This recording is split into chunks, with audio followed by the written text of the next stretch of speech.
are now at Gimpo International Airport station. We're making our way to the National Aviation Museum of Korea. Yes, there are many aviations in the Korea. And look, I don't have a limit anymore. Oh yeah, it's gonna show up soon, don't worry. But yes. Hey.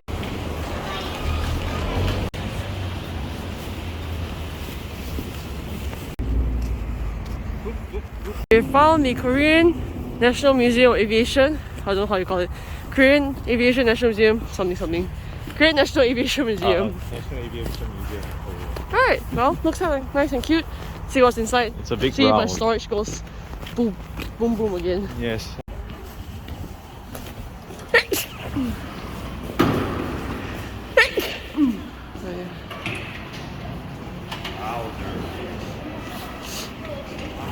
Looks pretty nice.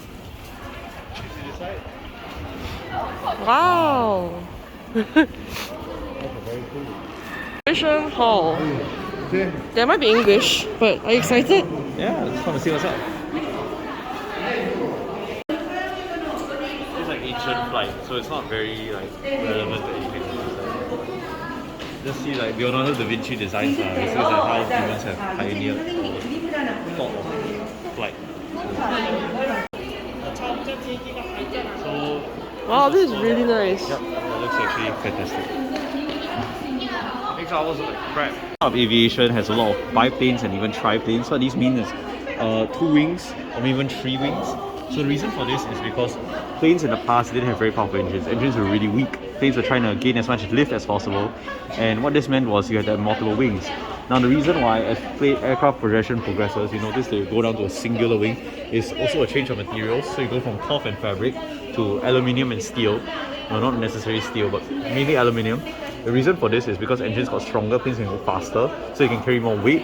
And also when you go faster, cloth and fabric tends to tear when you go fast, so you need strong materials. But also at the same time, biplanes create a lot of drag. Each of those double wings have a lot of wooden supports that creates drag and slow down your plane. So what's if the one? So the reason you go to one wing is because you want as much lift as possible, because you still need a wing, but you also don't want to have all that additional support that slows you down. So basically the movement of aircraft is a progression of the improvement of aerodynamic, improvement of materials, being able to bend aluminium and all, and also the improvement of engines. So engines become stronger, generally your plane becomes bigger and can carry more, can go faster. Everything extrapolates with the engine. And I mean, that's how you see it. You see propeller planes in the past, you have the kind of shitty low engines, maybe with barely 100 horsepower, maybe honestly barely double-digit horsepower. So say 10, 20. Then moving on to large, I think multi-engine. I think it's a Boeing Clipper, and I think what's the one behind? The Dornier DOX. That was like a ship. Yeah, there's a flying boat. So it's kind of the era of planes. So you start with biplanes in World War II and all that, and you move on to flying boats. The reason for these is because in the past there weren't many airports, and the only airports that existed were dirt fields. So if you want a gigantic cross-ocean cross-ocean aircraft, aircraft that's that big needs to carry a lot of fuel, needs to have a lot of engines for redundancy, and also people in space is very heavy. What do you do then? Your plane is going to be very heavy. If you land on dirt field, it's going to plow right through, and there's not a lot of asphalt. So easiest way, land in the ocean everywhere. All the big cities, say London, New York, say Seattle, even Singapore, they're all near the sea. Or even in France, you can land near Paris and you just go there. So all these areas are near the sea. You can just land on the water. But then you notice as planes move on, they go into landing gear. I know those are fighter planes, but I'll digress. The reason for that is because during World War II, heavy bombers became prominent. When bombers exist, they need runways, because not everywhere you can land on the water. Water is important for naval vessels and transport. So you cannot just land in the water all the time. You're flying inland a lot. So what happens is a lot of airfields are created, and these airfields have concrete runways. Necessity is the mother of invention. So with all these runways existing, they realize, hey, we can just use the old Air Force base as an airport. And that's actually how a lot of airports in the modern day are made. So yeah, with that, the whole concept of the flying boat kind of died off, because you could just land on normal runways now. And then you don't have to design your plane to look like a boat. Less aerodynamic. More hydrodynamic, but less aerodynamic. So as you move on, you can see the advancements to, honestly I'm not really sure, Boeing B247, no, that's the black one. This is a B307 Stratoliner, apparently. Anyway, moving on, this is basically World War I. This is interwar, so 1920s to 30s, World War I's 1910s. 20s to 30s, and then here as you move on, you can see the A6M0, the 6F Hellcat, the Hurricane. These are all 1930s to 1940s as we move into the World War II. No way! Oh wait, what? Okay, this is an R1820 radio engine. Made by Pratt & Whitney. I believe it's Pratt & Whitney. And long story short is this is the engine that is used, at least a model of the engine, is used in the DC-3, which is actually a model here. Now, what's the DC-3? It's a very, very well-known airliner. It's actually one of the most famous airliners because it pioneered the whole airliner age. Also, it got modified as a C-47, which was used to drop paratroops and supplies in World War II. And a lot of these spare aircraft ended up being reused post-war, because excess transport aircraft, into airliners. And this boomed the airliner industry in, post-war years. There are lots of aviation growth. Also, this engine was also used in the B-17, at least a model of it, not this exact one, because you need the turbochargers, superchargers and things like that. But it was also used in the B-17 Flying Fortress and the SBD Dauntless, apparently. I didn't know that, but apparently they share the same family of engine as the DC-3. So as we move on, post-World War II, the Hurricane and the Hellcat, we also move on to more advanced aircraft. So these are inline engines as opposed to, the Zero and the Hellcat radios. But long story short, all propeller planes. Moving on, this is an experimental rocket interceptor known as the ME-163. It's a stubby little thing. Half of them blew up on the ground, which is quite hilarious. This is the Enola Gay. It's a B-29. It's the one that dropped the nuclear bomb on atomic bomb on Hiroshima. Just saying. It's the same model of plane that dropped on Nagasaki, but this exact painting is the one they used, like the artwork is the one they used on Hiroshima. Long story short is, as World War II tapered to the end, aircraft design improved, propeller engines became less and less necessary because jet engines were being developed, like as P-80 shooting star. This uses jet engines, and then as we move on, even though we have that the 377 Stratocruiser in the back still uses propeller engines. These are more advanced. They have turboprops. In the past they were just radials or pistons. Now they are turboprops. So it's half jet, half prop. And up there you have a Comet, the world's first jet airliner. And that's nice. Yeah, it actually looks pretty advanced, even though it's built in the 1950s. Sadly, at the design flaw, a lot of them crashed because of they were designing a jet engine to propeller standards. Long story short. Okay. Then we have the advancements in jet fighter technology. So now we have the F-104, the MiG-21. Moving on to the modern jetliners, we have the Boeing 747. And then we also have things like the Cessna 500 here, the short regional jet. Then we have the F-5 Tiger, we saw that in the museum. We have the F-16 behind it. One is very advanced F-16 with the F-4 Phantom actually below. Where? Yeah, the one in grey and green and green. That's the F-4 Phantom actually. Yeah. Then we got things like the F-15, the F-15K. And then these are basically more advanced 4th generation and 4.5 to 5th generation jet fighters. Here we have an SC-27S. On top we even have an F-18E, a Super Hornet actually, with a VFA 105 gun stingers. Watch a cruise video of that by the way. And then we have even here, wow, an F-35. It's used by the ROKAF, which is incredible. And out there we actually have the Virgin Galactic Y92. The Dalmatian pattern.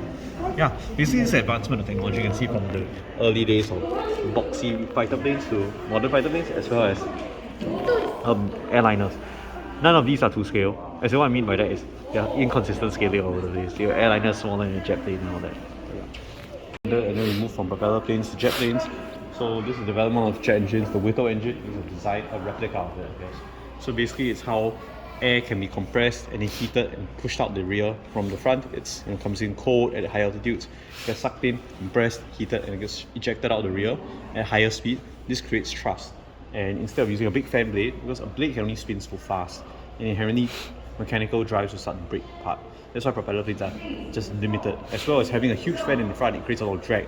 So as the faster you go, you're limited by how much drag you're creating by yourself. So the advancement of jet engines allows for the world's first jet fighters. And these is the MiG-15 and this is an F-86 Sabre. These were the opposing sides. One is North Korean, clearly, one's American, of the Korean War. These are the most iconic fighters of the Korean War. And it's always very fitting to see them, of course, in Korea, both depicted in the colours.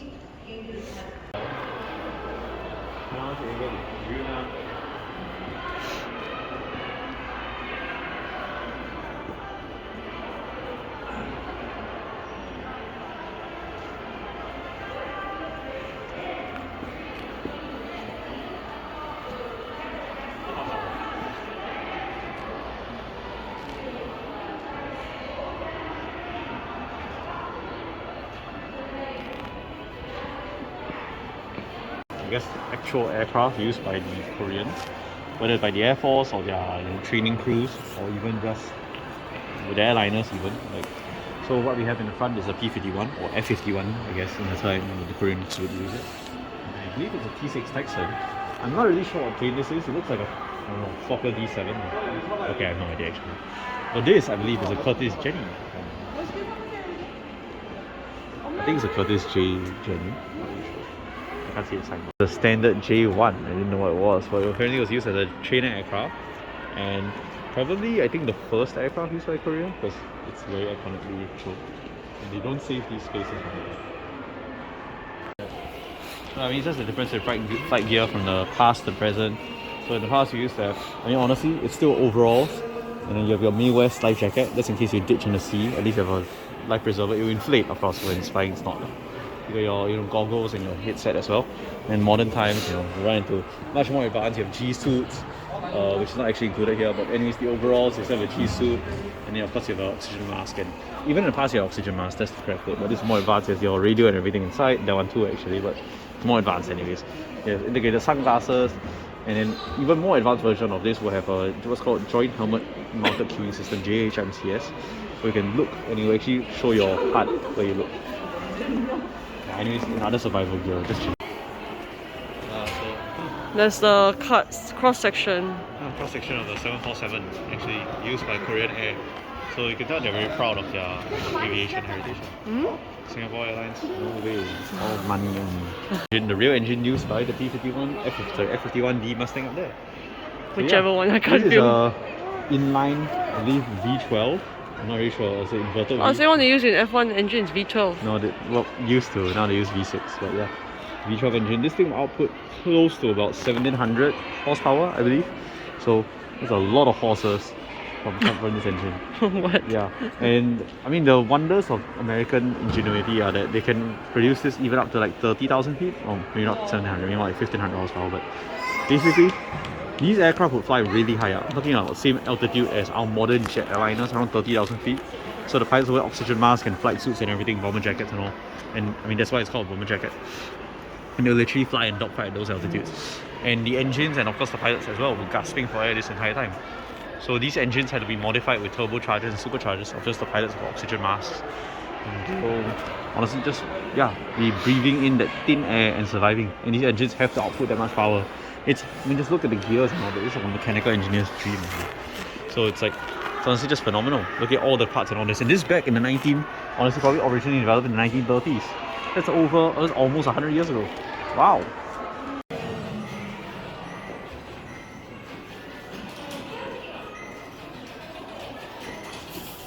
This is funny. I like how they use sex to sell the aviation industry. No wonder. Yeah, so this is a FA50. I do not know the maker. I guess it's Samsung. Just kidding, I have no idea. FA50. Get cancelled. Black Eagle. Indigenously made. Indigenously made jet trainer. It's actually pretty advanced and it's used by, as described, the Black Eagle training team. Now, when I say Black Eagle, sorry, I think that wasn't the actual name of the plane. But it's used by the Black Eagle Korean aerobatic demonstration team to showcase the ROKAF's ability to fly globally. They have come to Singapore on numerous occasions. Sadly, in the last air show, not the most recent one, but the one before that, say 2018, they actually had an accident at Changi Airport, so they couldn't fly. One of the planes flipped upside down. Oh gosh. Yeah, I don't know how that happened. Anyways, long story short is, it's locally made by Korea, so very, I mean, they're of course very proud of it, and by all means, they should be. Hopefully one day we can develop our own too. For now, let's start with aero engineers. They're smart to elevate the thing so the wheels don't get deflated. Here's a cross section of a Boeing 747 airliner. It's also known as the Jumbo Jet or Queen of the Skies. This was the world's first true wide-body long-haul airliner. It revolutionized air travel in the 1970s, and the reason it's here is clearly they want to display to the public what the inside of the airplane is. So actually, on your normal deck, now this is a 2-deck airliner, so it's kind of different from what you normally fly nowadays, since a lot of airliners are single deck. But long story short is, you have your area where everyone sits. Now everyone knows where this is, where you put your hand carry luggages and you sit with all the other greasy smelly people. Or right below that, you have your luggage compartment. Now this is where your luggage is kept. Now what's that container over there? is actually what they slot your luggages into, so it fits nicely. Not all airliners use this. Sometimes now they just kind of place them, just place the luggage straight in. But this is in the past when you're carrying air cargo and stuff, you actually place them inside these containers. Containerization. In a way, containerization. Also, I guess it makes it more efficient. I'm not very sure. And yeah, there's also an upper deck. So above, this is a 747, so there are 2 decks on some parts of the aircraft. On the top deck, you actually have other seats as well. You can see the windows and all. So, you know, a full-fledged double-deck airliner. Now, the reason why he's phased out or like kind of lost interest is basically air travel demand changed from going from flying gigantic planes, a few gigantic planes, to flying many smaller planes, because they realized that the engine technology has improved to the point where you don't need 4 engines to do the same power as, say, 2 modern engines, 4 old jet engines in the past. So aircraft could be smaller, more efficient, and do that point to point. No longer do you have to fly from, say, Singapore to Tokyo to New York. Now you can fly from Singapore to New York directly. Yeah, couldn't do that in the past. So these type of airliners were phased out. Also, I'm pretty sure that's an example of a Pratt & Whitney PW4000. Let's find out. Find out how wrong I am. I don't know if they write the company though, will they? Okay, it just says Boeing 747 jet engine. So Well, I guess not. no, I guess not. But this does look like a Pratt & Whitney PW4000, at least in my understanding. Maybe I'm wrong. Someone correct me in the comments. But yeah, it's you can see it's very advanced. These are the fan blades in the front, so air gets sucked in, gets compressed, combusted inside the internal chamber. It gets compressed by compressors, sucked in. All these pipes And propelled out. And propelled out, heated, superheated at like several hundred to maybe even 1,000 degrees Celsius out the rear of the engine. So it comes here at like sub-zero almost, blasted out at really, really high temperature. And because air is coming slower than exiting, you have thrust. Because, you know, Newton's third law, something goes out, something has to push back. So this engine gets pushed forward, engine smells on the plane, the whole plane moves. Woo! Ejection seat. Yep, it's up there. So this is a T50 Golden Eagle. They didn't give me the company name that made it, so I still do not know what it is. I said FA50. This looks so... It's like a...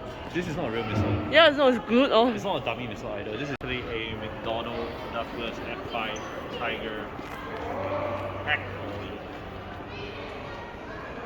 Actually. Oh, this is your uniforms that you're looking at. Yeah, it looks very nice. Nice and formal.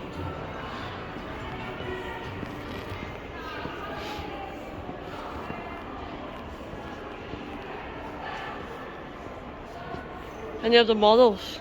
Models of aircraft. So yeah, the different airlines that maybe fly here actually. So Air China, you got Uni Air, Asia, Shenzhen Air, ANA, Lufthansa, all sorts of other aircraft. Probably not everything that flies here. So just a picture of different airliner types. So you have like A330s, 777s, this is a 787, this is an A330, this is a 777, 777, sorry. This is a A350, this is 787, this is a A350, oh, Singapore Airlines! So This is a 787, yeah, that's an A350 for Singapore Airlines, sorry. And yeah, It's cute, this uni eh. yeah, this looks like a little short haul flight that flies like JX, you know, SDA, ROS. Cebu. Yeah, Cebu across Philippines, so VietJet, Siberia, I think what was Mongolia, I don't know. Then the Pacific Air Incheon. I wonder if there's like Air Premier here. Probably. Why not? Philippine Air. I thought Philippines was Cebu actually. Oh, Air Premier, actually. Okay, obviously they don't have the full-size prototype of it, but these are demonstrations of, these are display models of Korean indigenously designed aircraft. Apart from indigenously designed aircraft, apart from the T50 Golden Eagle back there. Now that over there is actually the KF-21. I don't know if it's... There's even a pilot in it. Yeah, this is actually Korea's attempt and current, still in progress, development of a 5th generation fighter. Now this is actually jointly developed between Korea and Indonesia, but for whatever reason, Indonesia has had issues with paying the Koreans to do their part. So actually Korea is starting to withdraw Indonesia's involvement. Essentially, Indonesia owes Korea like close to $1 billion and they're not willing to pay it. Anyways, so what we have here is the KFX. Now it's called, I think, KF-21 Borome. It's not written there, this is a bit outdated, but essentially, Korea is attempting to make a 5th generation fighter and kudos to them, I hope they do. I'm going to take the very lovely ramps up around the exhibition. So it'll bring us to the circular floors of the museum.